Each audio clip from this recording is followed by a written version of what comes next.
I'm Dr. Walter Matlichuk, and I'm here to talk to you about how to cope with the anxiety we feel when we have a great number of things to do. Some people will report feeling overwhelmed, and I certainly am a very ambitious person who wants to efficiently and effectively live each day and accomplish the most important things. And I've given a great deal of thought of how to help people using REBT and other behavioral strategies work effectively and efficiently. The first thing you need to do is buy yourself what is called a reporter's notepad. This little pad will help you make your lists and will also allow you to keep old lists and refer back to them so nothing drops off the radar.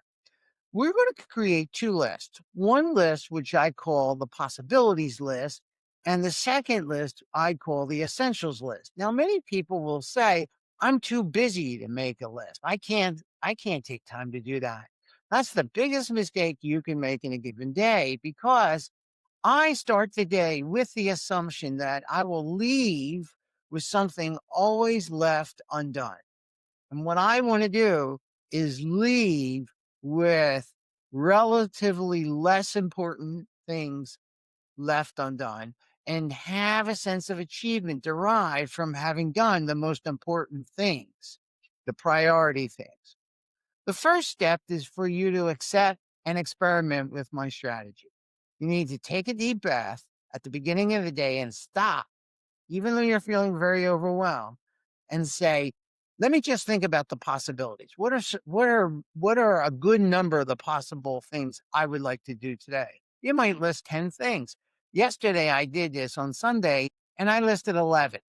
Now, once you have that possibilities list, it's important that you look at it and then say, all right, some of these things are not going to be done by the end of the day. So I need to make a second list from this one and say, ask myself, what are the most important things that I want to do? Now, it can't be all 11 things on that list. So yesterday, my possibilities list had 11 things. I probably could have gone on longer if I gave more thought to it, but that was enough. They were the things at the top of my mind. And then I took the five most important of those. And I call this my essentials list. And I listed those. Now, as I listed those five, I also thought about the order in which I would attack them because there's always the possibility that even in doing just the pared down essentials list, that some of those essential items won't get done. And so in my case, yesterday, I was able to work all day and get my five items done. And at the end of the day, I had a really good feeling about having done what was most important. And today, I'll refer back to yesterday's list and maybe a couple days prior to that possibility lists and see what I need to consider as possibilities for me to do today. And then I'll repeat the process of creating from today's list of possibilities a new essentials list.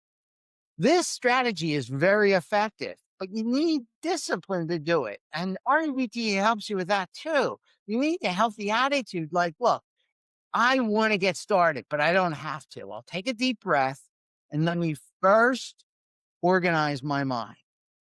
Secondly, it's uncomfortable to make lists. It's not unbearable. I don't have to make them perfectly well, but this process of listing what's possible and then moving on to identifying what's essential is really a smart strategy.